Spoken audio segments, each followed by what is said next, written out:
ഏറ്റവും കൂടുതൽ ആളുകളെ എത്തിക്കുന്നവരാണ് ഏറ്റവും കൂടുതൽ ശക്തിയുള്ള പാർട്ടി എന്ന് ഇപ്പോഴത്തെ ഈ സമയത്തും കരുതുന്ന ഒരു രാഷ്ട്രീയ പരിസരമാണ് തമിഴ്നാട്ടിലുള്ളത്. അതുകൊണ്ട് ഈ സംഘടനാ സംവിധാനത്തിൻ്റെ ദൗർബല്യം, എത്രത്തോളം ആളുകൾ എത്തും എന്നുള്ളതിൻ്റെ കണക്ക് കൂട്ടലിൻ്റെ പിഴവ്, ഇതൊക്കെ അതിനെ ബാധിച്ചിട്ടുണ്ട്. കൂട്ടമായിട്ട് ആളുകൾ വന്നിട്ട് ഇങ്ങനെ തിങ്ങി നിറഞ്ഞ് മനുഷ്യന്മാരുടെ ശരീരം ഉരുമി ഉരുമി ഉരുമി ഇങ്ങനെ നിൽക്കുകയാണ്. ഈ 4-5 പേര് വീഴുന്ന സ്ഥലത്തിൻ്റെ മേലേക്ക് ഒരു 10 പേര് വീഴുന്നു, അതിൻ്റെ മേലേക്ക് 100 പേര് വീഴുന്നു. ആ ഏറ്റവും താഴെയുള്ളവരൊക്കെ ഈ വാരിയല് പൊട്ടിയും ആന്തരാവയവങ്ങൾക്ക് ക്ഷതമേറ്റും തലക്ക് ചവിട്ടിയിട്ടൊക്കെ മരിച്ചു പോവാണ്. ട്രൈയിങ് സിറ്റുവേഷനെ എങ്ങനെ ഒരു പൊളിറ്റീഷ്യൻ ഹാൻഡിൽ ചെയ്യുന്നതെന്നും പെട്ടെന്ന് പൊളിറ്റിക്സിലേക്ക് എടുത്തിയാടിയിട്ട് ഈ ആൾക്കൂട്ടത്തിൻ്റെ പകപ്പൊക്കെ കണ്ടിട്ട് നിൽക്കുന്നവരും ഒരാൾ ഹാൻഡിൽ ചെയ്യുന്നതും തമ്മിലുള്ള വ്യത്യാസമാണ്. അപ്പോൾ അണ്ണാമല ഫസ്റ്റ് തന്നെ ഒറ്റയടിയാണ് DMK ആണ് ഇതിന് കാരണം എന്ന് പറഞ്ഞിട്ട്. അതുകൊണ്ട് ഇത് ഇരുതല മൂർച്ചയുള്ള വാളാണ് വിജയുടെ മനുഷ്യരെ ആകർഷിക്കാനുള്ള ശേഷി എന്നാണ് എനിക്ക് തോന്നുന്നത്. തമിഴ്നാട് രാഷ്ട്രീയത്തിൽ അത്ഭുതമാകുമെന്ന് കരുതിയിരുന്ന വിജയും TVKയും സമാനതകളില്ലാത്ത പ്രതിസന്ധിയിലേക്കാണ് 3 ദിവസം മുമ്പ് എടുത്തെറിയപ്പെട്ടത്. TVK പൊതുസമ്മേളനത്തിൽ നടന്ന ദുരന്തത്തിൽ കരൂരിൽ മരണപ്പെട്ടത് 41 പേരാണ്. അതിൽ 6 വയസ്സ് കുട്ടി മുതൽ 55 വയസ്സുള്ളവർ വരെയുണ്ട്. ഈ ദുരന്തം എങ്ങനെയാണ് തമിഴ്നാട് രാഷ്ട്രീയത്തിൽ പ്രതിഫലിക്കുക? തിരഞ്ഞെടുപ്പ് വർഷമായതിനാൽ തന്നെ തമിഴ്നാട്ടിലെ സഖ്യങ്ങളിൽ വലിയ മാറ്റങ്ങൾ ഈ ദുരന്തമുണ്ടാകുമോ? DMK, ADMK, BJP ഇവർ എങ്ങനെയാണ് ഈ ദുരന്തത്തെ സമീപിക്കുന്നത്? കരൂരിലെ സമാനതകളില്ലാത്ത ഈ ദുരന്തമാണ് ഇത്തവണ ബോണസ് കണ്ടന്റ് പരിശോധിക്കുന്നത്.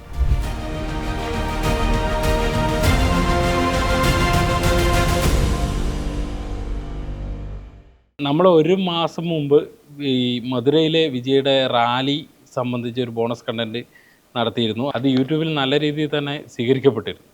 അപ്പോൾ നമ്മൾ 1 മാസത്തിന് ശേഷം ചെയ്യുമ്പോൾ വിജയുടെ രാഷ്ട്രീയ ഭാവി എന്താണ് എന്നുള്ള രീതിയിൽ ചർച്ച ചെയ്യേണ്ടി വരുന്ന അവസ്ഥ.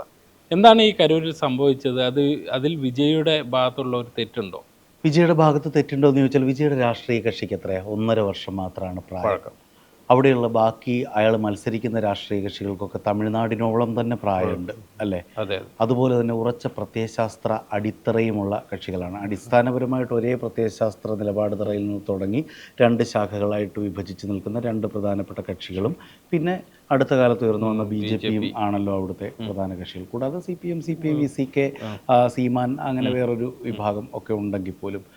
പക്ഷേ ഈ കക്ഷികൾക്കൊക്കെ വലിയ ആളുകളെ സംഘടിപ്പിക്കാനും അതിൻ്റെ ക്രൗഡ് മാനേജ്മെൻറ്റിനും പ്രത്യേകമായിട്ട് തന്നെ ഒരു സ്കില്ല് തമിഴ്നാട് രാഷ്ട്രീയത്തിൽ പ്രത്യേകിച്ചുകൊണ്ട് പരമാവധി കൂട്ടത്തെ കൂട്ടുക, പരമാവധി ആളുകളെ കൂട്ടി ലക്ഷക്കണക്കിന് ആളുകൾ പങ്കെടുക്കുന്ന വലിയ സമ്മേളനങ്ങൾ നടത്തുക എന്നുള്ളത് തമിഴ്നാട് രീതിയാണ്. അതെ, ഏറ്റവും കൂടുതൽ ആളുകളെ എത്തിക്കുന്നവരാണ് ഏറ്റവും കൂടുതൽ ശക്തിയുള്ള പാർട്ടി എന്ന് ഇപ്പോഴത്തെ ഈ സമയത്തും കരുതുന്ന ഒരു രാഷ്ട്രീയ പരിസരമാണ് തമിഴ്നാട്ടിലുള്ളത്. അതുകൊണ്ട് തന്നെയാണ് ഈ ആൾ കൂടുന്നത് 2 കാര്യങ്ങളാണല്ലോ. വിജയ് എന്നുള്ള താര ശരീരത്തെ കാണാൻ വരുന്ന ആളുകളുണ്ട്. തമിഴ്നാട്ടിലെ ഏറ്റവും കൂടുതൽ ഫാൻ ബേസ് ഉള്ള ആൾ, മറ്റാരേക്കാളിലും കൂടുതൽ ആളുകളെ ആകർഷിക്കാൻ കഴിയുന്ന ഒരു സ്റ്റാർഡം അയാൾക്കുണ്ട്. ഈ വന്ന മുഴുവൻ ആളുകളും നമ്മൾ കഴിഞ്ഞ തവണ പറഞ്ഞതുപോലെ TVK ഉയർത്തുന്ന ഈ പ്രത്യയശാസ്ത്ര പരിസരങ്ങളിൽ ആകൃഷ്ടരായി വരുന്നവരല്ലല്ലോ. വിജയെ കാണാൻ വരുന്നവരാണ് നിശ്ചയമായിട്ടും. കുഞ്ഞുങ്ങൾ, ഗർഭിണികൾ, സ്ത്രീകൾ, പ്രായമുള്ളവർ ഒക്കെ തന്നെ എല്ലാ തലമുറയെ ആകർഷിക്കാൻ പറ്റുന്ന സ്റ്റാർഡം അയാൾക്കുണ്ട്.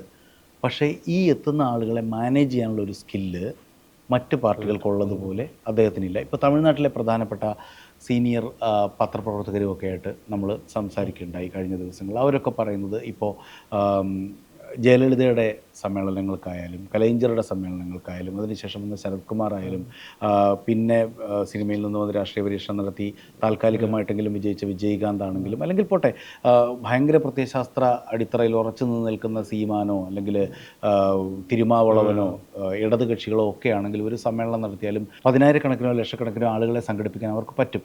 പക്ഷേ ഈ സമ്മേളനങ്ങളൊക്കെ കഴിഞ്ഞ് ഈ മാനാടുകളൊക്കെ കഴിഞ്ഞതിന് ശേഷം ഇതിൻ്റെ പ്രധാനപ്പെട്ട നേതാക്കൾ തന്നെ ഇപ്പോൾ കലൈഞ്ചറും ജയലളിതയും ഒക്കെ വന്ന് പറയും, നിങ്ങളെല്ലാവരും സുരക്ഷിതരായി തിരികെ വീട്ടിലെത്തണം. നമ്മൾ വലിയ സംഖ്യ ആളുകളാണ് ഇവിടെ വന്നു ചേർന്നിരിക്കുന്നത്. അതുകൊണ്ട് തന്നെ തിരികെ പോകുമ്പോൾ അപകടം ഉണ്ടാവാൻ സാധ്യതയുണ്ട്, വണ്ടികളിൽ സൂക്ഷിച്ച് കയറണം എന്നൊക്കെ ഇവർ പറയാറുണ്ട്. കാര്യം ഇത്ര വലിയ ആൾക്കൂട്ടം കൂടുമ്പോൾ അവർ പിരിഞ്ഞു പോകുമ്പോൾ ഉണ്ടാകുന്ന അപകട സാധ്യതകളെക്കുറിച്ച് അവിടുത്തെ പാർട്ടികൾക്ക് അറിയാം. ഇവരെ സംബന്ധിച്ച് ഉള്ള ഒരു സംഘടനാ ദൗർബല്യം എന്താണെന്ന് പറഞ്ഞാൽ ഒരു വിജയിയുണ്ട്, ഇവർക്ക് ഉപദേശം നൽകുന്ന ഒരു പ്രശാന്ത് കിഷോറോ മറ്റോ ഉണ്ടെന്ന് പറയുന്നു, വേറെ 1-2 പേര്, ഒരു CTR നിർമ്മൽ കുമാറോ, അങ്ങനെ വിരലിൽ എണ്ണാവുന്ന 1-2 ആളുകളുടെ മാത്രം കോളിലാണ് ഈ കണക്ക് പറയുന്ന എത്രയോ ലക്ഷം പേരും വന്നു നിൽക്കുന്ന അവരുടെ മേലെ ഈ ക്രൗഡിന് മേലെ ഈ ആളുകൾക്ക് കൺട്രോളില്ല.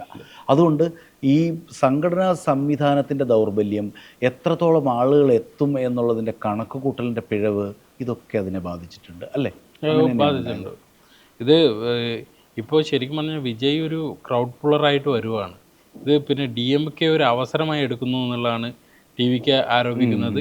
ഒപ്പം തന്നെ ഇവർ പറയുന്നത് വിചാരിച്ച് ഇത് ഗൂഢാലോചനയുണ്ട്, ഗൂഢാലോചന സിദ്ധാന്തങ്ങളൊക്കെ ഇപ്പോൾ സോഷ്യൽ മീഡിയയിൽ പ്രചരിക്കാൻ തുടങ്ങി. അത് ശരിക്കും പറഞ്ഞാൽ ഈ വിജയ്ക്ക് ഒരു തിരിച്ചടിയാണ് അല്ലേ ഇത് ശരിക്കും സംഭവിക്കുന്നത് പൊളിറ്റിക്കലായിട്ട്? രണ്ട് തരത്തിലാണ് വിപിനെ. ഒന്ന്, വിജയ്ക്ക് നിശ്ചയമായിട്ടും ഇത് വലിയ തിരിച്ചടിയാണ്. 41 മനുഷ്യർ മരിച്ചുപോയില്ലേ, ചെറിയ കാര്യമാണോ? ഈ ഇയാളെ കാണാൻ വേണ്ടിയിട്ട് ഇറങ്ങി പുറപ്പെട്ടു വന്ന കൈക്കുഞ്ഞുങ്ങളുമായിട്ട് നമ്മൾ ആ വിഷ്വൽസ് പാൽക്കുപ്പിയുടെ ചിത്രങ്ങളൊക്കെ കിടക്കും. അല്ല, ഞാനൊരു വിഷ്വൽ കണ്ടത്, നമ്മുടെ ന്യൂസ് തമിഴിൻ്റെ തന്നെ ഒരു വിഷ്വൽ കണ്ടത്, ഒരു 2 വയസ്സുള്ള അല്ല 1.5 വയസ്സുള്ള ഒരു കുട്ടി ശവശരീരം കെട്ടിക്കരയുന്നു. പക്ഷെ ഇതിനു മുമ്പുള്ള വിഷയമുണ്ട്, ഈ കുട്ടിക്ക് പേരിടാൻ കൊണ്ടുവന്നാണെന്ന് പറയുന്നത്. ഹൃദയഭേദമാണ്. അവിടെ ഈ താരാരാധന എല്ലാ പരിധികൾക്കും അപ്പുറത്ത് നിൽക്കുന്ന ഒരു സ്ഥലമാണല്ലോ തമിഴ്നാട്. പിന്നെ അതുകൊണ്ട് തന്നെ ഈ വിവിധ ജനവിഭാഗങ്ങൾ പ്രധാനമായിട്ട് അടിസ്ഥാന വിഭാഗത്തിൽപ്പെട്ട ആളുകളാണ് ഏറ്റവും കൂടുതൽ വരുന്നത്. കൈക്കുഞ്ഞുങ്ങളായിട്ട് വരുന്നവരുണ്ട്, ഗർഭിണികൾ വന്നവരുണ്ട്, ഭിന്നശേഷിക്കാരുണ്ട്, വയോധികരായിട്ടുള്ള മനുഷ്യരുണ്ട്.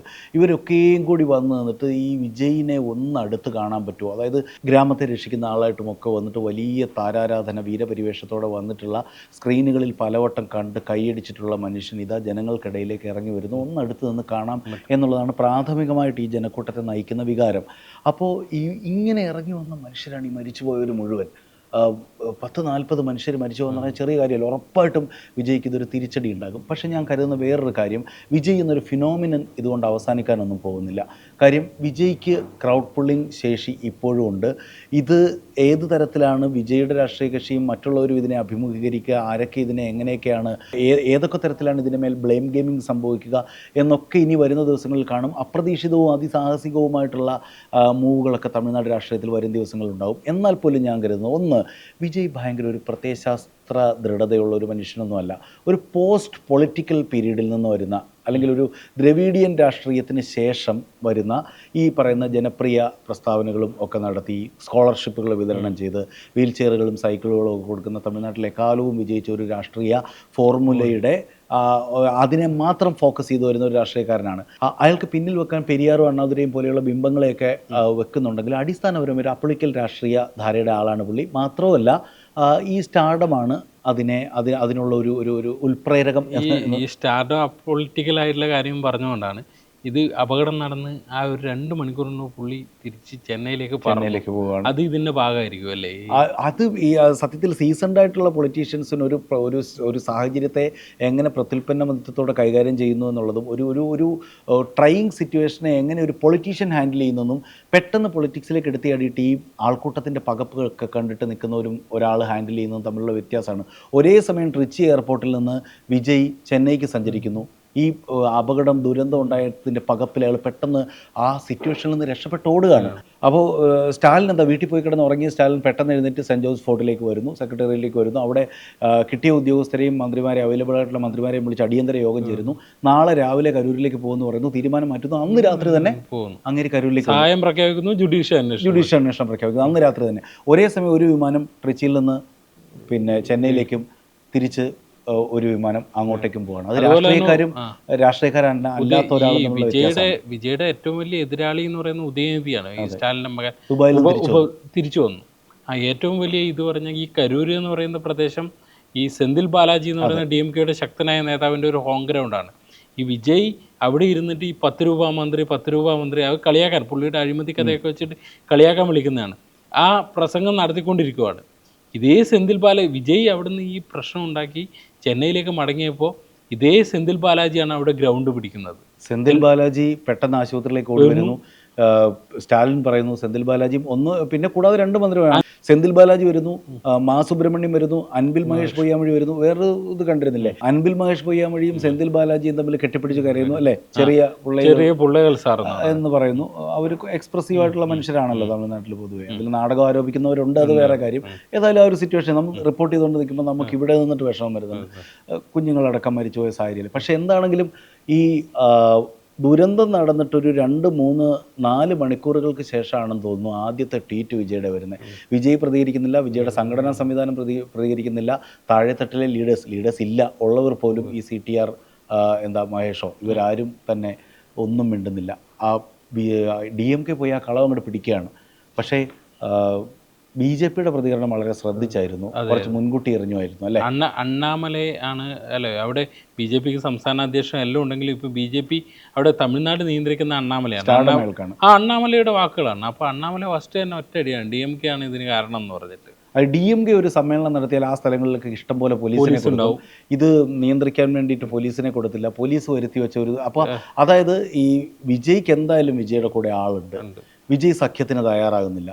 വിജയ് പ്രത്യയശാസ്ത്ര ശത്രുവായിട്ട് BJPയെ വെച്ചിട്ടുണ്ട്. പക്ഷേ ഇനിയത്തെ സാഹചര്യത്തിൽ ഒരു പക്ഷേ വിജയ്ക്ക് ഒരു ബാക്ക് ഫുട്ടിലേക്ക് നിൽക്കുന്നത് കൊണ്ട് ആരുടെയെങ്കിലും ഒക്കെ ഒരു കൈപിടിക്കാൻ വേണ്ടി വിജയ് ചിലപ്പോൾ ശ്രമിച്ചേക്കാം. എന്നാലും BJPയുടെ അടുത്തേക്കും വിജയ് പോയി കൈപിടിക്കുമോ എന്ന് എനിക്ക് സംശയമുണ്ട്. പക്ഷേ BJP ADMK ഒരു ഡ്രിഫ്റ്റ് ഇപ്പോൾ കാണിക്കുന്നുണ്ടല്ലോ, അങ്ങനെ ഒരു സഖ്യം ഉണ്ടാവാനുള്ള സാധ്യത തള്ളിക്കളയാൻ പറ്റില്ല. ഇയാൾ തന്നെ EPSൻ്റെയും വന്നപ്പോൾ ആദ്യത്തെ ആരെയും കുറ്റപ്പെടുത്താതെയായിരുന്നു. എനിക്കൊന്നും അറിയില്ല. EPS വിജയനെ ഒന്നും പറഞ്ഞില്ല, ഞാനെല്ലാം പഠിച്ചു വരുന്നേ ഉള്ളൂ, ഒന്നും സംസാരിക്കാറായിട്ടില്ല എന്നാണ് പറയുന്നത്. പക്ഷേ DMK സഖ്യം നോക്കും, ഒറ്റക്കെട്ടായിട്ട് എല്ലാവരും വിജയ് എതിർക്കും. ഇപ്പോൾ DMK തന്നെ പറയുന്നത് വിജയെ അറസ്റ്റ് ചെയ്യണമെന്നാണ്. DMKയുടെ പൊളിറ്റിക്കൽ ലീഡർഷിപ്പ് പറയുന്നത്. കോൺഗ്രസ് പറയുന്നത് അറസ്റ്റ് ചെയ്യണമെന്നാണ്. പിന്നെ പെരുമാവളവൻ്റെ കക്ഷി VCക്ക് അതിശക്തമായിട്ട് പറയുന്നത് വിജയെ അറസ്റ്റ് ചെയ്യണമെന്നാണ്. CPIM പറയുന്നത് പിന്നെ കോടതി നേരിട്ട് ഇടപെട്ട് കേസെടുക്കണമെന്നൊക്കെയാണ്. അപ്പോൾ ഈ DMK സഖ്യം മൊത്തത്തിൽ വിജയ്ക്കെതിരെ ഒരു മുന്നണിയായിട്ട് തന്നെ, അതായത് നിങ്ങൾ ആണ് ഞങ്ങളുടെ പ്രധാനപ്പെട്ട ശത്രു എന്ന് പറഞ്ഞിട്ട് തുടർച്ചയായിട്ട് വിജയ് സംസാരിച്ചുകൊണ്ടിരിക്കുകയായിരുന്നു. ആദ്യം DMK അത് മൈൻഡ് ചെയ്തില്ല. പിന്നെ ഉദയനിധി സ്റ്റാലിനൊക്കെ അടക്കമുള്ളവർ കയറി അതിൽ ഇടപെട്ട് തുടങ്ങി. സ്റ്റാലിൻ ഇതിൻ്റെ ഇടയ്ക്ക് പറഞ്ഞു, വലിയ ശത്രുവാണെങ്കിലും പഴയ ശത്രുക്കളാണെങ്കിലും പുതിയ ശത്രുക്കളാണെങ്കിലും ഞങ്ങൾ ഒരേപോലെ എതിർക്കുമെന്ന് പറഞ്ഞാൽ ഇവരെ ശത്രുക്കളായിട്ട് DMK മൈൻഡ് ചെയ്ത് തുടങ്ങിയ സമയത്താണ് ഈ ഇത് നടന്നത്. അതുകൊണ്ട് തന്നെ ഈ നേരത്തെ വിപിൻ പറഞ്ഞതുപോലെ കരൂർ പോലെ സെന്തിൽ ബാലാജിക്ക് വളരെ ശക്തമായിട്ടുള്ള ബേസുള്ള ഒരു സ്ഥലത്ത് 1000 പേരെങ്കിൽ 1000 പേരെ, 10,000 പേരെങ്കിൽ 10,000 പേരെ കൂടുതൽ കൂട്ടേണ്ടത് വിജയുടെ ഒരു ആവശ്യമായിരുന്നു, പൊളിറ്റിക്കലായിട്ടുള്ള ആവശ്യമായിരുന്നു. ആളെക്കുട്ടിയാണല്ലോ അവിടുത്തെ രാഷ്ട്രീയം. അപ്പോൾ അതുകൊണ്ട് തന്നെ ഇവർക്ക് പക്ഷേ മനസ്സിലായില്ല ഇത്ര അധികം ആൾക്കാർ വരും. ഇന്നലെ പോലീസുകാർ അവിടുത്തെ സീനിയർ ലോ ആൻഡ് ഓർഡർ ചുമതലയുള്ള ADGP ഒക്കെ സംസാരിക്കുന്നത് കണ്ടപ്പോഴേ, അതായത് 10,000 പേര് വരും, 10,000 പേർക്കുള്ള അനുമതി നൽകണമെന്നാണ് വിജയിൻ്റെ പാർട്ടി കൊടുത്ത അപേക്ഷയിൽ പറയുന്നത്. അപേക്ഷ ഉൾക്കൊള്ളുന്നു തള്ളുന്നു എന്നൊക്കെ പറഞ്ഞുള്ള വിവാദം കുറേ ദിവസങ്ങളായിട്ട് അവിടെ നിൽക്കുന്നുണ്ട്. മദ്രാസ് ഹൈക്കോടതി പോലും ഈ വിഷയത്തിൽ കഴിഞ്ഞ ദിവസങ്ങളിലൊക്കെ ഇടപെട്ട് പലതും പറഞ്ഞിട്ടുണ്ട്. ആളെ കൊണ്ടുവരികയാണെങ്കിൽ അപകടമില്ലാതെ നോക്കേണ്ട ചുമതല നിങ്ങളുടേതായിരിക്കുമെന്ന് പോലും മദ്രാസ് ഹൈക്കോടതി വിജയിൻ്റെ പാർട്ടിയോട് പറഞ്ഞിട്ടുണ്ട്. വിജയ് ഒരു മാതൃകയായിരിക്കണം ഇക്കാര്യത്തിൽ മറ്റു പാർട്ടികൾക്ക് എന്നൊക്കെ പറയുന്നുണ്ട്. പക്ഷേ ഈ 10,000 പേരോ മറ്റോ വരുമെന്നാണ് ഇവർ ഗസ് ചെയ്ത് പറഞ്ഞത്. അവിടുത്തെ ജില്ലാ ഭരണകൂടം കണക്കാക്കിയത് ഒരു 50,000 പേരൊക്കെ വരുമെന്നാണ്. അതിനൊക്കെ മേലെ വന്നിട്ടുണ്ട് എന്നാണ് പറയുന്നത്. ഇനി അന്വേഷണത്തിലാണെന്ന് വെളിവാകേണ്ടത്.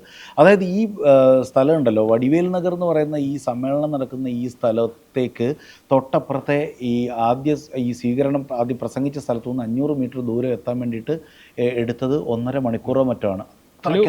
വൈകുകയും ചെയ്തു. എത്ര 12 മണിക്ക് തുടങ്ങുമെന്ന് പറഞ്ഞാൽ രാത്രി 7:30 തുടങ്ങി. അപ്പോൾ ആളുകൾ രാവിലെ തൊട്ട് വന്ന് കാത്തു നിൽക്കുകയാണ്. നിന്നുകൊണ്ട് 60,000 പേർക്ക് ആ സ്ഥലത്ത് നിന്ന് പരിപാടി കാണാമെന്നാണ് ഈ പോലീസിൻ്റെയും റവന്യൂ ജില്ലാ ഭരണകൂടത്തിൻ്റെയും ഒക്കെ കണക്ക്. അങ്ങനെ ഒരു സ്ഥലത്തേക്ക് കൂട്ടായിട്ട് ആളുകൾ വരികയല്ലേ. കൂട്ടായിട്ട് ആളുകൾ വന്നിട്ട് ഇങ്ങനെ തിങ്ങി നിറഞ്ഞ് മനുഷ്യന്മാരുടെ ശരീരം ഉരുമി ഇങ്ങനെ നിൽക്കുകയാണ്. ഒരു പൂവരസമരമൊക്കെ ഒടിഞ്ഞു വീണ വിഷ്വൽ കണ്ടില്ലേ? അതൊരു സ്ഫോടനം നടന്ന സ്ഥലം പോലെയോ ഒരു വലിയ ആക്സിഡൻറ്റ് നടന്ന സ്ഥലം പോലെയാണ് മനുഷ്യർ തമ്മിൽ കൂട്ടിയിടിച്ച് ഒരു സ്റ്റാമ്പേഡ് ഉണ്ടായ സ്ഥലത്തെ ആ വിഷ്വൽസ് കണ്ട. അപ്പോൾ അത്രയ്ക്ക് അവിടുത്തെ അവസ്ഥ ആലോചിച്ച് നോക്കൂ. അപ്പോൾ ഒരാൾ ഇത് നമ്മുടെ തന്നെ ന്യൂസ് തമിഴിൻ്റെ ഒരു റിപ്പോർട്ടർ അവിടെ നിന്ന് പറയുന്ന അന്ന് രാത്രിയിൽ തത്സമയം കേട്ടുകൊണ്ടിരിക്കുമ്പോൾ ഒരു മൂലയ്ക്ക് ഒരു ബൈക്ക് മറിഞ്ഞ് വീഴുന്നതിൻ്റെ മേലെ 3-4 പേര് വീഴുന്നു. ആ ബൈക്കിൻ്റെ താഴെ 2-3 പേര് പെട്ടുപോകുന്നു. അപ്പോൾ ഈ 4-5 പേര് വീഴുന്ന സ്ഥലത്തിൻ്റെ മേലേക്ക് ഒരു 10 പേര് വീഴുന്നു. അതിൻ്റെ മേലേക്ക് 100 പേര് വീഴുന്നു. ആ ഏറ്റവും താഴെയുള്ളവരൊക്കെ ഈ വാരിയല് പൊട്ടിയും ആന്തരാവയവങ്ങൾക്ക് ക്ഷതമേറ്റും തലക്ക് ചവിട്ടിയിട്ടൊക്കെ മരിച്ചു പോകണം. എന്ത് ഭീകരമായിട്ടൊരു അവസ്ഥയാണ്. ഈ ക്രൗഡ് മാനേജ്മെൻറ്റ് ഇവർക്ക് പറ്റില്ല, അതിനുള്ള എക്സ്പീരിയൻസ് അവരില്ല, എക്സ്പെർട്ടൈസ് അവർക്കില്ല. പിന്നെ വേറൊരു കാര്യമുണ്ട്, ഇത്ര വലിയ ആൾക്കൂട്ടം അവിടേക്ക് വരും എന്നുള്ളത് അവിടുത്തെ ഇൻ്റലിജൻസ് സംവിധാനമൊക്കെ അറിഞ്ഞിട്ടുണ്ടാവണം അല്ലേ? പിന്നെ അവരതല്ലെങ്കിൽ നേരത്തെ തടയേണ്ടതായിരുന്നു. ഇതൊക്കെ നമുക്കിപ്പോൾ പറയാം, അതൊക്കെയാണ് ഈ ഗൂഢാലോചന സിദ്ധാന്തം എന്നുള്ള രീതിയിൽ പറയുന്നത്. പക്ഷേ വേറെ കാര്യം ആലോചിച്ച് നോക്ക്, വിജയുടെ വലിയൊരു പരിപാടി, 1-1.5 ലക്ഷം പേര് വരുന്ന പരിപാടി, വൈകുന്നേരം വിജയ് എത്താനിരിക്കുന്നു. ഒരു 4 മണിയാകുമ്പോൾ അവിടുത്തെ പോലീസ് ചെന്ന് തടഞ്ഞാലത്തെ അവസ്ഥ എന്തായിരിക്കും? ഇതിൽ വലിയ സംഘർഷവും കലാപവും ചിലപ്പോൾ നടക്കും. അതുകൊണ്ട് ഇത് ഇരുതല മൂർച്ചയുള്ള വാളാണ് വിജയുടെ മനുഷ്യരെ ആകർഷിക്കാനുള്ള ശേഷി എന്നാണ് എനിക്ക് തോന്നുന്നത്. അതുകൊണ്ട് തന്നെ രാഷ്ട്രീയപരമായിട്ട് ചിലപ്പോൾ ഇത് 2 രീതിയിൽ വിജയ്ക്ക് ഗുണം ചെയ്തേക്കാം. ചിലപ്പോൾ ഇത് വിജയുടെ രാഷ്ട്രീയ ഭാവി തന്നെ ഇതോടെ തീർന്നേക്കാം എന്നുള്ള രീതിയിൽ വിലയിരുത്താം. വിജയുടെ രാഷ്ട്രീയ ഭാവി പരിപൂർണമായിട്ടും ഇതുകൊണ്ട് അവസാനിക്കുമെന്ന് എനിക്ക് കരുതുന്നില്ല. പക്ഷേ വിജയ്ക്ക് മറ്റ് പാർട്ടികളിൽ നിന്ന് പ്രധാനപ്പെട്ട ലീഡേഴ്സിനെ ആകർഷിക്കാനുള്ള ശേഷി താൽക്കാലികമായിട്ടെങ്കിലും കുറയും. ഇപ്പോൾ പ്രധാനമായിട്ടും പ്രശാന്ത് കിഷോർ അയാളുടെ ഉപദേശകനായിട്ടൊക്കെ നിൽക്കുന്നു. പാർട്ടിയുടെ സംഘടനാ ശരീരത്തിനകത്ത് അയാളില്ല. Arjun Raj propaganda and policy general secretary ആയിരുന്നു. അയാൾ നേരത്തെ AIDMKയുടെ ആളാണല്ലോ. VCKയുടെ മുൻ ഡെപ്യൂട്ടി ജനറൽ സെക്രട്ടറി ആയിരുന്ന ഒരു ആദവ് അർജുന കൂടെയുണ്ട്. AIADMKയുടെ IT വിങ് ജോയിൻറ്റ് സെക്രട്ടറി ആയിരുന്ന ഒരു CTR നിർമ്മൽ കുമാറുണ്ട്. ഇത്രയും ആൾക്കാരൊക്കെ ഇയാളുടെ കൂടെയുള്ളൂ. കൂടുതൽ ആൾക്കാരെ ഇനിയിപ്പോൾ ഈ പാർട്ടിയിലേക്ക് വരാനുള്ള സാധ്യത കുറവാണ്. AIDMKയിൽ നിന്ന് അടഞ്ഞു നിൽക്കുന്ന സെങ്കോട്ടയ്യൻ എന്ന് പറയുന്ന 8 തവണ MLA ആയ സീനിയർ ലീഡറൊക്കെ വരില്ല എന്നൊക്കെ പറഞ്ഞ് കേട്ടിരുന്നു. ശശികല അടുക്കാൻ സാധ്യതയില്ല എന്നൊക്കെ പറഞ്ഞിട്ടുള്ള രാഷ്ട്രീയ ആലോചനകൾ, ഗസ് വർക്കുകൾ നടന്നിട്ടുണ്ടായിരുന്നു. ഇത് പ്രധാനപ്പെട്ട നേതാക്കൾ വരാനുള്ള സാധ്യത കുറവായിരിക്കും ഇനി അങ്ങോട്ടേക്ക്. വിജയ് സഖ്യ സാധ്യതകൾക്ക് ഇനി നേരത്തെ വിപിൻ പറഞ്ഞ പോലെ ശ്രമിച്ചേക്കും. പക്ഷേ പ്രധാനപ്പെട്ട ഒരു കാര്യം എന്ന് പറഞ്ഞാൽ വിജയുടെ ഒരു ഫാൻ ബേസിലോ വിജയിലേക്ക് വരുന്ന ആൾക്കൂട്ടത്തിലോ വലിയ കുറവുണ്ടാവാൻ എനിക്ക് തോന്നുന്നില്ല. ഇത് 2 തരത്തിലുള്ള ഒരു കാര്യങ്ങൾ ഇപ്പോൾ സോഷ്യൽ മീഡിയയിൽ പ്രചരിപ്പിക്കുന്ന വിജയുടെ ആരാധകർ പറയുന്ന മുതൽവൻ എന്നുള്ള സിനിമയിൽ ഒരു ദുരന്തത്തിന് ശേഷമാണ് അർജുൻ ഒരു മുഖ്യമന്ത്രി കസേരയിലേക്ക് വരുന്നത് എന്നുള്ള രീതിയിൽ പ്രചരിപ്പിക്കുന്നത്. അതേസമയം DMK IT സെല്ല് പറയുന്നത് കോ എന്ന് പറയുന്ന ഒരു പടമുണ്ട്. ആ സിനിമയിൽ മുഖ്യമന്ത്രി ആസ്പിറേഷനുള്ള ഒരു കാൻഡിഡേറ്റ് ചെയ്യുന്നത് എന്താണെന്നുള്ളത് കാണിക്കുന്നുണ്ട്. ആ രംഗമാണ് പ്രചരിപ്പിക്കുന്നത്. ഇങ്ങനെ സിനിമ വെച്ച് തന്നെയാണ് ഇപ്പോൾ സോഷ്യൽ മീഡിയ വാർ നടക്കുന്നത് ഈ വിഷയത്തിൽ. എല്ലാം അവിടെ സിനിമ ബേസ് ചെയ്തിട്ടാണല്ലോ. സിനിമയുടെ മീമുകൾ വെച്ചിട്ടാണ് വിമർശനം ഉണ്ടാവുക, കളിയാക്കലുകൾ ഉണ്ടാവുക, പിന്നെ അനുചര വൃന്ദങ്ങളുടെ, ആരാധക വൃന്ദങ്ങളുടെ ആർപ്പുവിളികൾ ഉണ്ടാവുക. എല്ലാം സിനിമയിലെ സീനുകൾ വെച്ചിട്ടായിരിക്കും. അടിസ്ഥാനപരമായിട്ട് സിനിമയിൽ നിന്ന് വന്നിട്ടുള്ളവരാണ് ഇവിടുത്തെ പ്രധാനപ്പെട്ട, അതൊന്നും ആവർത്തിക്കേണ്ട കാര്യമില്ല. പക്ഷേ ഈ കലൈഞ്ചർക്കും ജയലളിതയ്ക്കും MGRനും ഒക്കെ ഉണ്ടായിരുന്ന ഒരു കാര്യം, അവർ ജനങ്ങൾക്കിടയിൽ കാര്യമായിട്ട് പ്രവർത്തിച്ചിരുന്നു. ഒരു റാമ്പിലൂടെ പെട്ടെന്ന് നടന്ന് രാഷ്ട്രീയത്തിലേക്ക് വന്ന ആൾക്കാരായിരുന്നില്ല അവർ. സിനിമയിൽ പ്രവർത്തിച്ചുകൊണ്ടിരിക്കുമ്പോൾ തന്നെ ജനങ്ങൾക്കിടയിൽ ഇറങ്ങി പ്രവർത്തിച്ചുകൊണ്ടും പ്രസംഗിച്ചുകൊണ്ടും ഒക്കെ ഇരിക്കുന്ന മനുഷ്യരായിരുന്നു. വിജയ്ക്ക് പറ്റി, വിജയ് സംഘടനയൊക്കെ ശരിയാക്കുന്നുണ്ടായിരുന്നു. വിജയ് മക്കൾ ഇയക്കം ഒക്കെ ഒരു സൈഡിൽ സജീവമാക്കി നിർത്തുന്നുണ്ടായിരുന്നു. വിജയ് മക്കൾ ഇയക്കമായിരിക്കുമ്പോൾ തന്നെ ആരാധക സംഘടനയായിട്ട് തന്നെ അവർ പ്രാദേശിക തെരഞ്ഞെടുപ്പിൽ മത്സരിച്ച് 10-120 സീറ്റുകളൊക്കെ പ്രാദേശികമായിട്ട് നേടുന്നുണ്ടായിരുന്നു. അതൊക്കെ കിട്ടിക്കഴിഞ്ഞപ്പോൾ വിജയ് കരുതി തമിഴ്നാട് ഏതാണ്ട് എൻ്റെ കയ്യിലാണെന്ന്. അതൊരു രാഷ്ട്രീയ ഉൾക്കാഴ്ച ഇല്ലാത്ത ഒരു ലീഡർക്ക് പൊളിറ്റിക്സിലേക്ക് പെട്ടെന്ന് വന്നു ചാടി ഈ സപ്പോർട്ട് കണ്ട് അന്തിച്ചു പോയ ഒരാൾക്ക് തോന്നുന്ന തോന്നലുകളായിരിക്കാം. അത് അയാളെ ഉപദേശിക്കാനുള്ള ഒരു സിസ്റ്റവും അയാൾക്ക് ചുറ്റുമില്ല.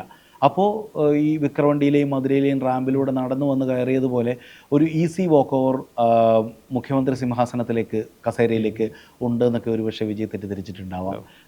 സിനിമ കൊണ്ട് മാത്രം എന്തായാലും തമിഴ്നാട്ടിൽ അത് നടക്കില്ല. ഒരു രാഷ്ട്രീയ പാർട്ടി സമ്മേളനത്തിൽ നടന്ന ദുരന്തം എന്നതിനപ്പുറം വലിയ തരത്തിലുള്ള മിസ്മാനേജ്മെൻറ്റ് കരൂരിലെ ദുരന്തത്തിൽ സംഭവിച്ചിട്ടുണ്ട്.